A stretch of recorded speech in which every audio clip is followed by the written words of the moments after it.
NASA was founded in 1959 by an act of Congress. President Eisenhower founded NASA as a civilian space agency as a rebuttal to the tendency toward Cold War tensions and the militarization of space.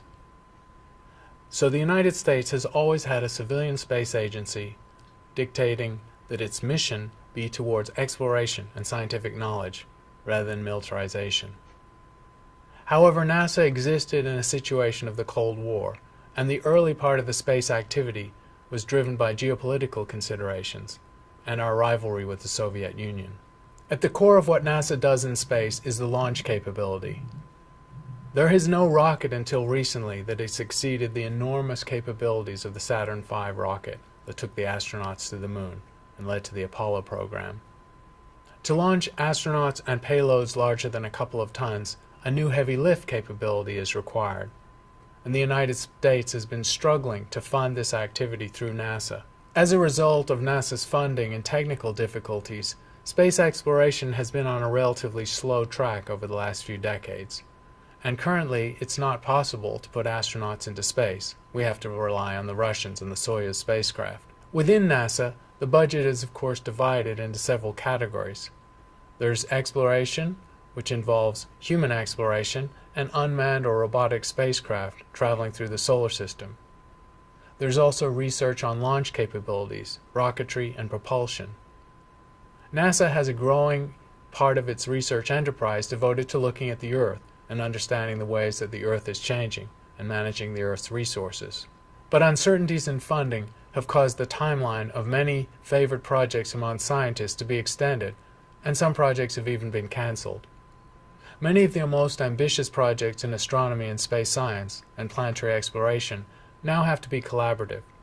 With price tags exceeding $1 billion, it makes sense to collaborate. NASA's counterpart, the European Space Agency, has its own substantial capabilities.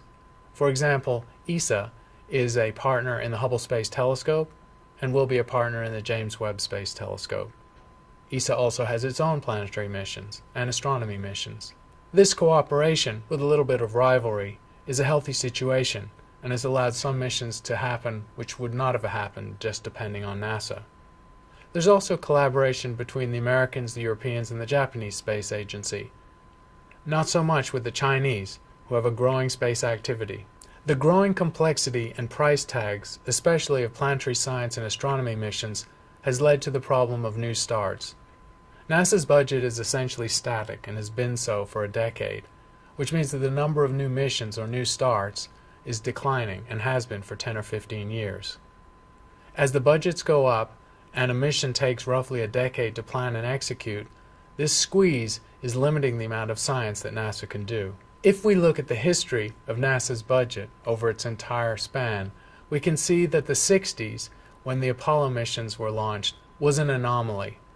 NASA's budget ramped up rapidly by a factor of 10 to an almost unsustainable level, amounting to 5% of the budget, the federal budget at that time. Since then, it declined.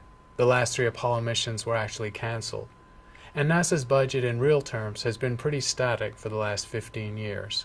As a fraction of the federal budget, NASA's budget has migrated down to 1% and even less. It is a relatively small amount of federal money, corresponding to about $1 taxpayer dollar per year. Meanwhile, opinion polls show that public support for NASA is relatively strong. The general public like the idea of space travel and space exploration, and the discoveries of astronomy that result from things like the Hubble Space Telescope. However, they're not necessarily willing to pay it. Of course, it turns out that the public, when asked what fraction of the federal budget NASA occupies, almost always overestimate this by a significant factor.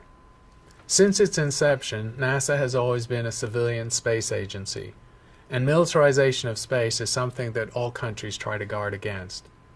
NASA's current budget is at about $18.5 billion, which sounds like a lot of money, but is actually insufficient for NASA to execute its best ideas, given the increasing cost and complexity of space missions.